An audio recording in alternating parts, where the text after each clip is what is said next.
Assalomu alaykum do'stlar. Kechliklar xayrli bo'lsin. Bugun biz birlikda Adil Abdurahmon Tag'a fanniy hikoyalaridan elektronlik saqchi degan hikoyani anglaylik, ha?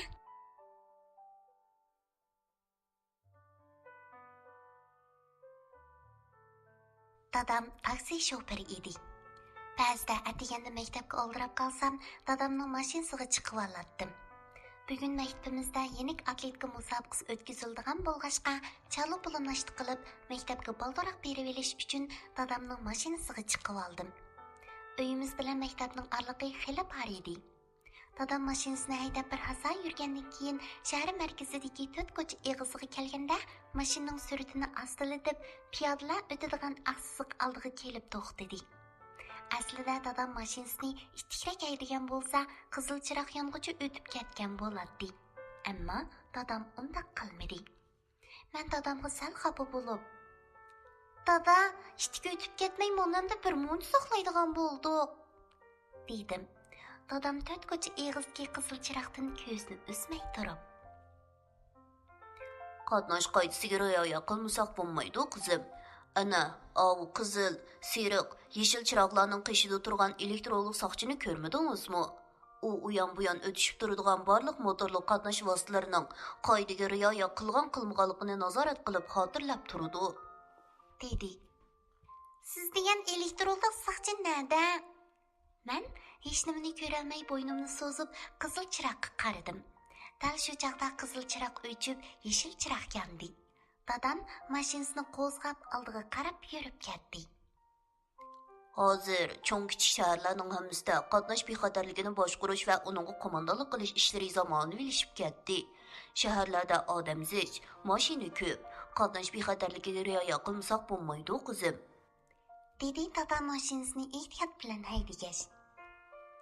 "Dada, elektronlik soqchi deganingiz qanday narsa?" deb so'radim yana.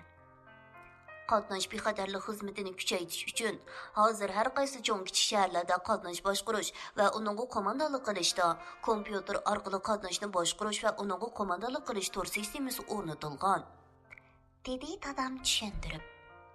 U kompyuter markazi, qatnash qistan joylarga o'rnatilgan telekamera, elektronlik ogohlantirish taxtasi qatorliqlardan tuzilgan. U elektronlik soqchiga o'xshash qatnash uchurlarining vaqtida egilab, qatnash hodislarini odil bir taraf qilib, qatnash tartibini qo'g'dashga yordam beradi. Masalan, tosh yo'lda ikki avtomobil so'qilib ketib, qatnashning to'silishini keltirib chiqarsa, avtomobil va yo'lovchilar yo'l yurishga amalsiz qoladi.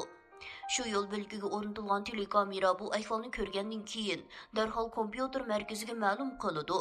Kompyuter markazi shu hamon hodisa yuz bergan joyga eng yaqin qatnash soqchisiga ma'lum qilib, naq maydonga vaqtida berib bir taraf qilishga buyuruydi. Kompyuter markazi yana televiziya stansiyasi, radio stansiyasi va yo'l bo'yidagi elektronlik ogohlantirish taxtasi orqali yaqin atrofdagi shoferlarga hodisa yuz berganligini uqtiradi. Ularning aylanib menishni tavsiya qiladi. Shuning bilan birga kompyuter markazi hodisiga munosabatli uchurlarni tafsiliy xotirlab saqlab qo'yadi. Dadam sal o'ylanib olib gapini yana davomlashtirdi. Ba'zi davlatlarda tikkuchar aeroplanni kompyuter orqali qatnash boshqarish va uningga qo'mondonlik qilish to'riga qatnashadi. U doim past uchib, kompyuter markazining shahar qatnash ahvolini egilishiga, bayqalgan masalalarni vaqtida tez bir taraf qilishiga qulaylik yaratib beradi. Dadam gapini tamomlab menga qarab kulib qo'ydi. "Dada, shunchalik bilimlarni nerdan o'rganib oldingiz?" deb so'radim men hayron bo'lib. "Shoferlarni tarbiyalash kursida bo'lmamdi. Ha, mana maktabingizga kelib qoldik. Musobaqada obdan natijaga erishinglar, qizim."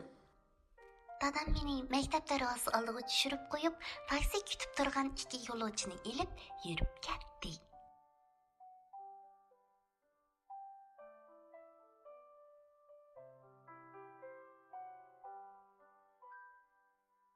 Do'stlar, mashina qizil chiroqda to'xtaydi, yeshil chiroqda mangadi, ha? Agar qizil chiroq yonganda bosib o'tib ketsa, shu qizil, sariq, yeshil chiroqlarning qishib turgan elektronlik soqchi uyon-buyon o'tishib turadigan motorlik qatnash vositalarining qoidaga rioya qilgan-qilmaganligini nazorat qilib, xotirlab turadi ekan-a? Undaqda elektrolog saqchi deganimiz nima ekan?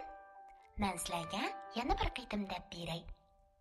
Qatnash bexatarlik xizmatini kuchaytirish uchun hozir har qaysi cho'ng kichik shaharlarda qatnash boshqarish va uning qo'mondonlik qilishda kompyuter orqali qatnashni boshqarish va uning qo'mondonlik qilish to'r sistemasi o'rnatilgan.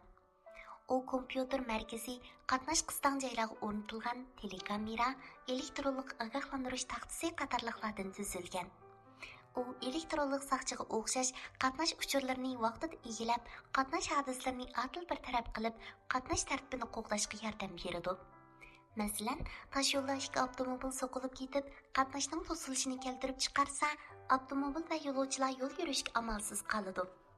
Shu yo'l bo'lkiga o'rnatilgan telekamera bu ahvolni ko'rgandan keyin darhol kompyuter markaziga ma'lum qiladi. Kompyuter markazi shu hamon hodisa yuz bergan joyga eng yaqin qatnash saqchisiga ma'lum qilib, naq maydonga vaqtida berib bir taraf qilishga buyuruydi. Kompyuter markazi yana televiziya stansiyasi, radio stansiyasi, yo'l bo'yidagi elektronlik ogohlantirish taxtasi orqali yaqin atrofdagi shoferlarga hodisa yuz berganligini uqtirdi. Ularning aylanib menishni tavsiya qiladi. Shuning bilan birga kompyuter markazi hodisaga munosabatli uchurlarni tafsiliy xotirlab saqlab qo'ydi. Ba'zi davlatlarda tikuchar aeroplanmi kompyuter orqali qatnash boshqarish va uni qo'mondonlik qilish to'riga qatnashadi. U doim tez uchib, kompyuter markazining shahar qatnash ahvolini egilishiga, boyqalgan masalalarni vaqtida tez bir taraf qilishiga qulaylik yaratib beradi. Do'stlar, endi bilib oldinglarmi? Ögün olgan bu bilimimizni do'stlarimizga so'zlab beraylik, ha? Kech bo'lib ketibdi. Amiz bugun baldir uxlanglar. Atmush vaqtda Dillalar undidar salonda ko'rishaylik. Tatlı tushlar sizlarga marhaba bo'lsin.